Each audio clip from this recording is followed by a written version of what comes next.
ഒരു എഡിറ്റിംഗ് സോഫ്റ്റ്വെയറിലത്തെ വളരെ ബേസിക് ആയിട്ടുള്ള ഒരു ടൂള് വളരെ അഡ്വാൻസ്ഡ് ആയിട്ടുള്ള കാര്യങ്ങൾക്ക് ഉപയോഗിക്കുമ്പോഴാണ് ഒരു എഡിറ്ററുടെ കറക്റ്റ് ടാലന്റ് എന്താണെന്ന് നമുക്ക് മനസ്സിലാവുക. ഫോർ എക്സാമ്പിൾ, ഈ ബ്ലെൻഡ് എന്ന് പറയുന്ന ഈ ഒപ്പാസിറ്റി എന്ന് പറയുന്ന ഈ ടൂള് നമ്മൾ പ്രധാനമായിട്ട് ഉപയോഗിക്കുന്നത് ഒരു വീഡിയോയുടെ അല്ലെങ്കിൽ ഒരു ഇമേജിന്റെ അല്ലെങ്കിൽ ഒരു ടെക്സ്റ്റിന്റെ അല്ലെങ്കിൽ ഒരു സ്റ്റിക്കറിന്റെ ട്രാൻസ്പെറൻസി ഇതേ ഇങ്ങനെ കുറയ്ക്കാനും കൂട്ടാനുമാണ്. ഇത് നമുക്ക് വേണമെങ്കിൽ ഒരു ഒബ്ജക്റ്റ് അല്ലെങ്കിൽ ഒരു ടെക്സ്റ്റ് വാട്ടർമാർക്ക് ആയിട്ട് ഇടാനൊക്കെ ഉപയോഗിക്കാം. മെയിൻലി എല്ലാവരും ഇതിന് തന്നെയായിരിക്കും ഇത് ഉപയോഗിക്കുന്നത്. പക്ഷേ ഇത് മറ്റൊരു കാര്യത്തിന് നമുക്ക് ഉപയോഗിക്കാം. അതായത് ഈ വീഡിയോയുടെ ഏറ്റവും അവസാനത്തിന് തൊട്ട് മുൻപായിട്ട് ഒരു കീ ഫ്രെയിം സെറ്റ് ചെയ്തിട്ട് അതിന്റെ ട്രാൻസ്പെറൻസി 100% കൊടുക്കുക. എന്നിട്ട് അതിന് തൊട്ടടുത്ത് തന്നെ ഒരു കീ ഫ്രെയിം സെറ്റ് ചെയ്തിട്ട് അതിന്റെ ട്രാൻസ്പെറൻസി 0 ആക്കിയിട്ട് കൊടുക്കുക. എന്നിട്ട് ഇതൊന്ന് പ്ലേ ചെയ്ത് നോക്കിയേ. കണ്ടോ, ഇതുപോലെ ഒരു ഫെയ്ഡ് ഔട്ട് ട്രാൻസിഷൻ കിട്ടിയത് കണ്ടോ. ഇതുപോലെ നമുക്ക് ലഭ്യമല്ലാത്ത ട്രാൻസിഷൻസ് ഉണ്ടാക്കാനായിട്ട് ഇതുപോലുള്ള ഈ ഒപ്പാസിറ്റി അല്ലെങ്കിൽ ഈ ബ്ലെൻഡ് ടൂൾ നമുക്ക് ഉപയോഗിക്കാം. ഇനി നമുക്ക് ഒരു വീഡിയോയും മറ്റൊരു വീഡിയോയും തമ്മിൽ ബ്ലെൻഡ് ആയി പോകുന്ന ട്രാൻസിഷൻ ഉണ്ടാക്കണമെന്ന് വിചാരിക്കാം. നമ്മൾ ആദ്യത്തെ വീഡിയോ ഈ ലെയറിൽ ഇടുന്നു, അതിന് മുകളിലായിട്ട് മറ്റൊരു വീഡിയോ സെറ്റ് ചെയ്യുന്നു.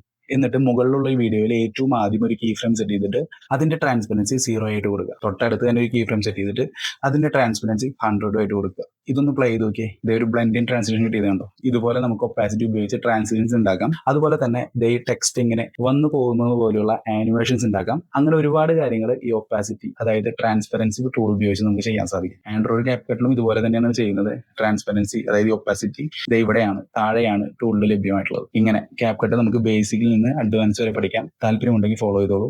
മറ്റു വീഡിയോ ആയിട്ട് കാണാം.